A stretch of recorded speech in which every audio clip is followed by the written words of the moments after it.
Setelah sampai di tempat hotel, di situ Ola make upan dulu agar terlihat seksoi cuy. Dan ternyata pelanggannya itu adalah 3 orang pria yang sudah kakek-kakek dan dia juga memakai kostum superhero. Ya mungkin temanya superhero gitu ya.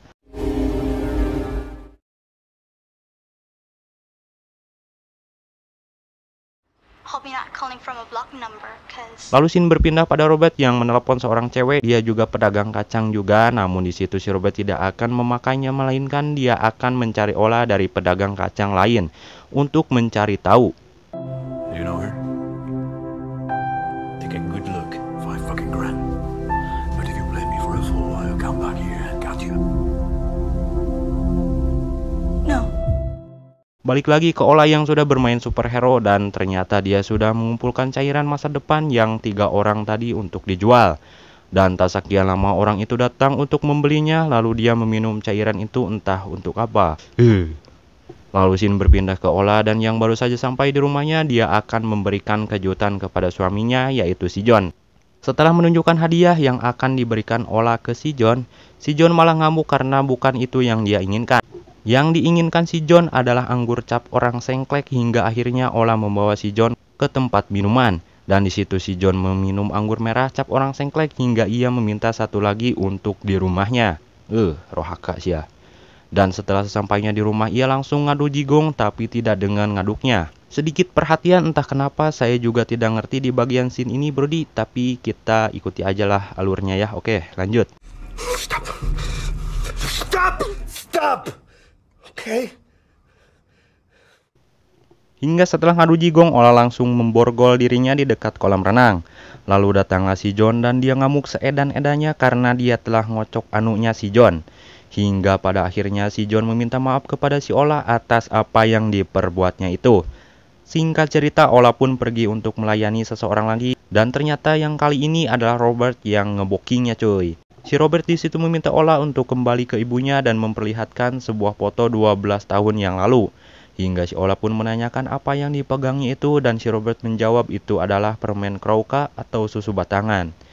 Namun di situ ketika si Robert menceritakan tentang ibunya, Ola malah menggoda si Robert untuk melakukan zina.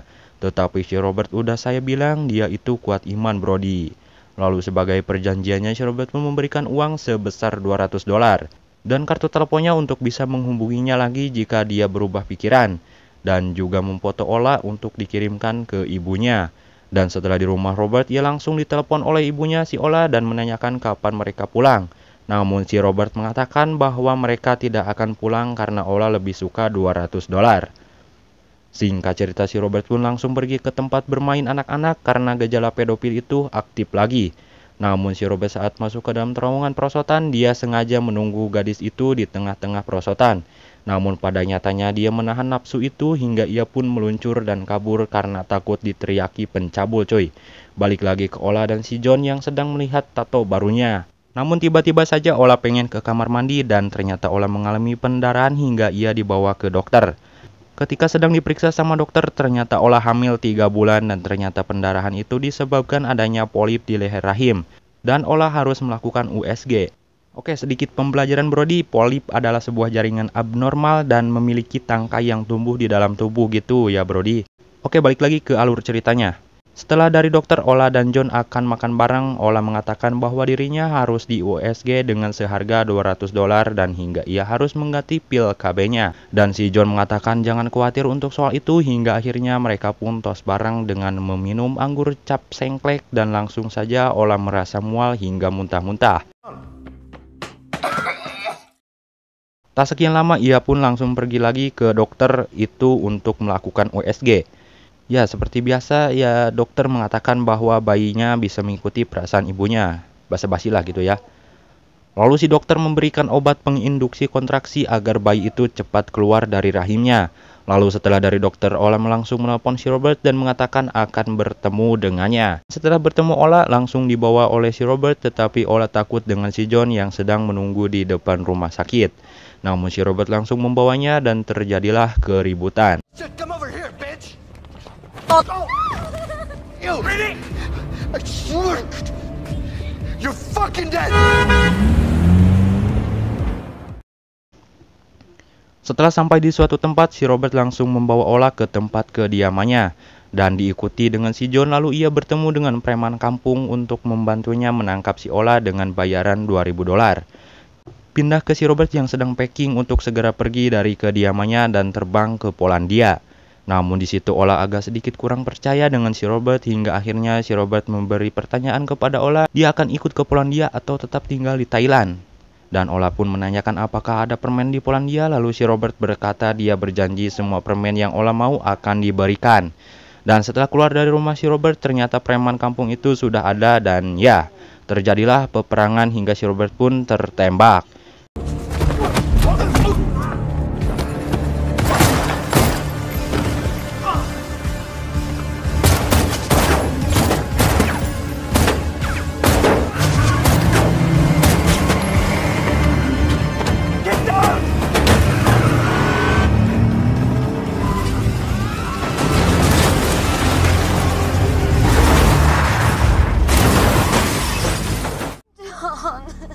You wanna get out?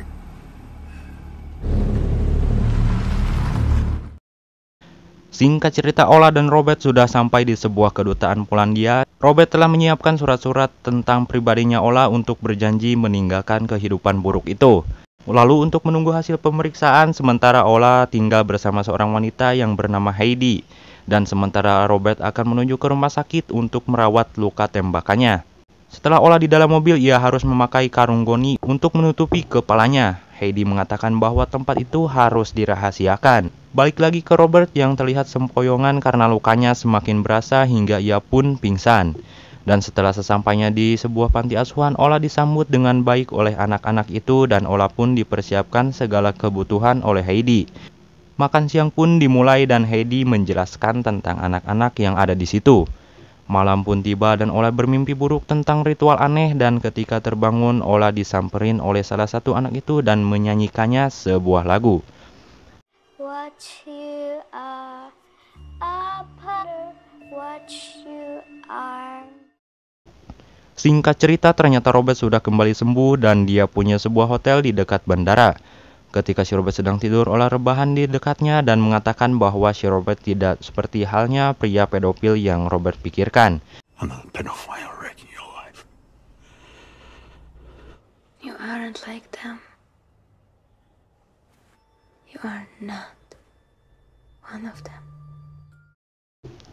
Setelah akhirnya si Robert dan si Ola sudah ada di bandara, si Robert mengatakan bahwa obat antibiotiknya tidak bekerja dan dia akan pergi ke toilet sebentar.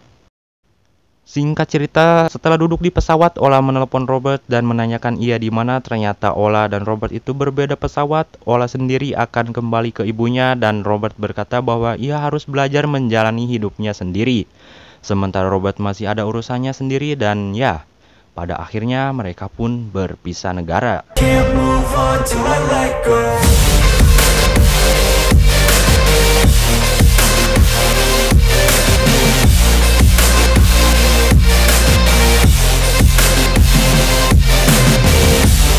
Ternyata Robert kembali lagi ke istana yang tempat ritual aneh itu untuk menghabisi semua mafia yang ada di situ. Ya, dan termasuk si Jasmine yang memimpin ritual aneh itu.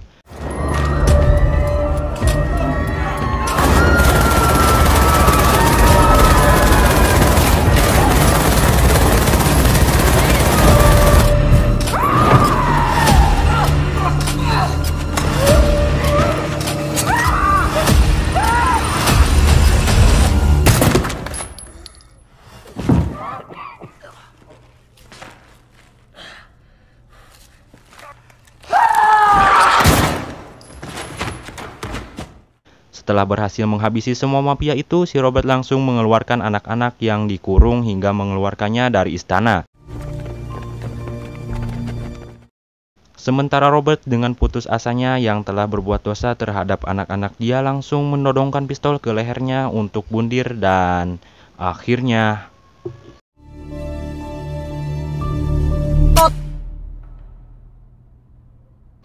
ya, pelurunya habis cuy. Gak jadi mati. Karena pelurunya habis, ia langsung membuka pesnya dan membawa senjata FF itu keluar agar dia ditembaki sebagai teroris oleh polisi yang sudah mengepungnya.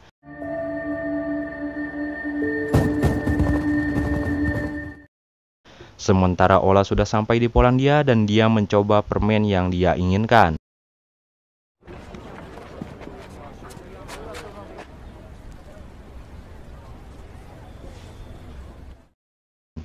Lalu ia menuju sebuah gereja dan ternyata ia ingat lagi dengan jalan yang dulu pernah ia lewati semasa kecil.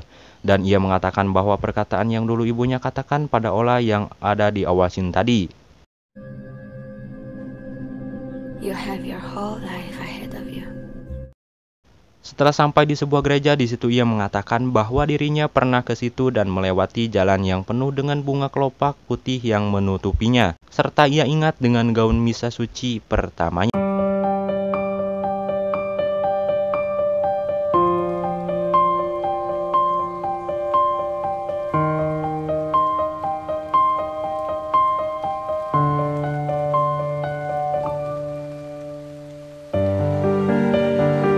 Rumah tempat tinggal orang tuanya semula dan menjalani hidup dengan bahagia. Hingga akhirnya film pun selesai, Brody. Nah, jadi gitulah ya ceritanya, kisah dari seseorang gadis yang diculik oleh mafia. Kita bisa ambil pelajaran cuy dari film ini, terutama untuk kaum hawa yang harus menjaga kesuciannya dari perbuatan tidak baik itu. Nah, okelah Brody, sekian saja untuk alur cerita kali ini. Terima kasih sudah mampir, saya pamit. Wassalamualaikum warahmatullahi wabarakatuh.